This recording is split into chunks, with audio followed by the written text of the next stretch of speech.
छूत खत्म हो गया क्या बाबा? अब कई सूद अरे खाना बनावल अरे चलगा क्या भैया? अरे चलगा बफर सिस्टम कई भोजन अरे चलगा बफर सिस्टम कई भोजन बदलई लाग जमाना।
केतनो सूद करत है ससना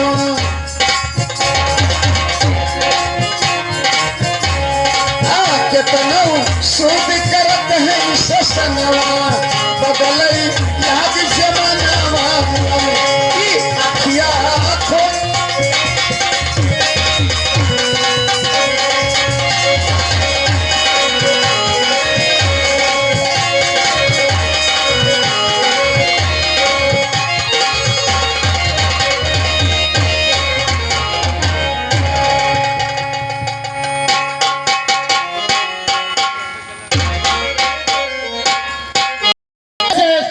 उड़ी है क्या कोई राज पर किया चढ़ाई क्या आफत आन पड़ी। मंत्रीवर किसी ने हमारे राज पे चढ़ाई नहीं किया है। अगर हमारे दिल की बात आप जानना चाहते हैं तो ध्यान लगाकर सुनिए मंत्रीवर। अवश्य मंत्रीवर, ये हमारा इतना बड़ा बड़ौदा रियासत, महलों से लेकर बाहर तक हमने कोई ऐसे जगह खाली छोड़ रखा नहीं है कि जहां पर कर्मचारी नौकर को तैनात ना कर रखा हो। फिर भी ये रियासत हमारा दिन प्रतिदिन घाटे में चल रहा है।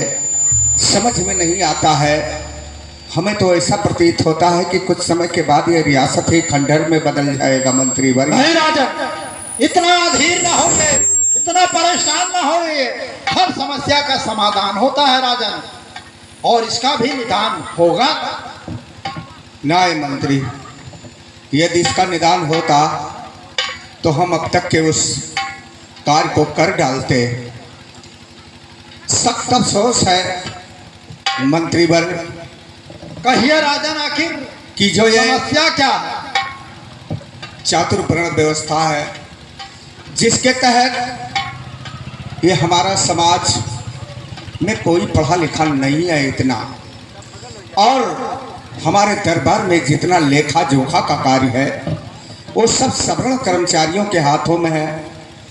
इसलिए वो सवर्ण कर्मचारी लोग हमसे मन में द्वेष रखते हैं और सब मनमानी करते हैं, अपने दायित्व का पालन सुचारू रूप से नहीं कर पाते हैं। हाँ राजन, ये तो सत्य है।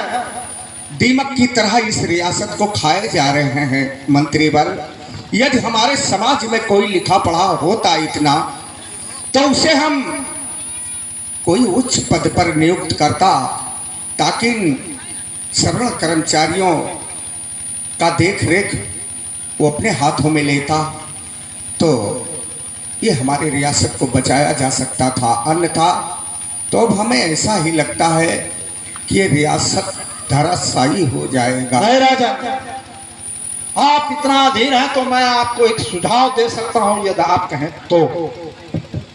मंत्रीवर, आपसे नजदीकी मेरा दूसरा हो ही कौन सकता है।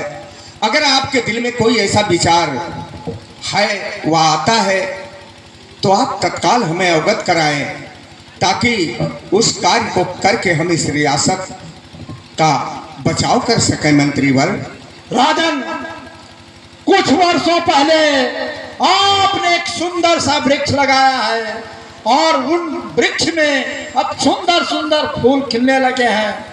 उन फूलों की सुगंध लेने की जरूरत है राजन।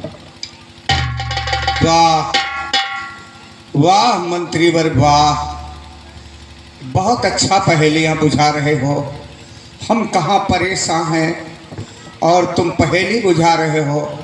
क्या सस्पेंस भरी बातें कर रहे हो। अगर तुम्हारे दिल में कोई बात है तो हमें सीधा अवगत कराओ, और तुम पहेलियां बुझा रहे हो मंत्रीवर। नहीं राजन, ना मैं पहेलियां बुझा रहा हूँ और ना ही सस्पेंस भरी बातें कर रहा हूँ राजन। कुछ वर्षों पहले हमारे इस रियासत से भीमराव नामक बालक विदेश पढ़ने गया था। क्यों ना उस बालक को बुलाकर हम अपने रियासत में उच्च अधिकारी नियुक्त कर दें। विचार तो आपका बहुत उत्तम है मंत्रीवर, बहुत उत्तम है, क्योंकि भीमराव के समान दूसरा हमारे समाज में कोई पढ़ा लिखा है ही नहीं। लेकिन मंत्रीवर, अभी उस बालक की पढ़ाई पूरी नहीं हो पाई है। यदि हम उसे इंडिया बुला लिया तो उसकी पढ़ाई अधूरी रह जाएगी मंत्रीवर। खूब कहा राजन, क्या कहा। यह बताइए राजन, हमने उससे बांड भरवाया है कि वो हमारे रियासत में आके नौकरी करेगा। यह बताइए, जब हम नहीं रहेंगे, यह रियासत नहीं रहेगा, तो वह बालक कहाँ आएगा, कहाँ नौकरी करेगा और किसे सेवा देगा। विचार तो आपका बहुत उत्तम है मंत्रीवर, क्योंकि उससे हमने बांड भरवाया था कि बेटा जब अपनी पढ़ाई पूरी करके आओगे इंडिया तो हमारा सेवा 10 वर्षों तक करना पड़ेगा।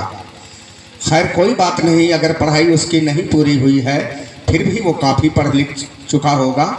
और आप ऐसा करिए मंत्रीवर कि हम खतरे में चल रहे हैं, रियासत खतरे में है, इस कारण मजबूरी में हमें उस बालक को बुलाना पड़ेगा।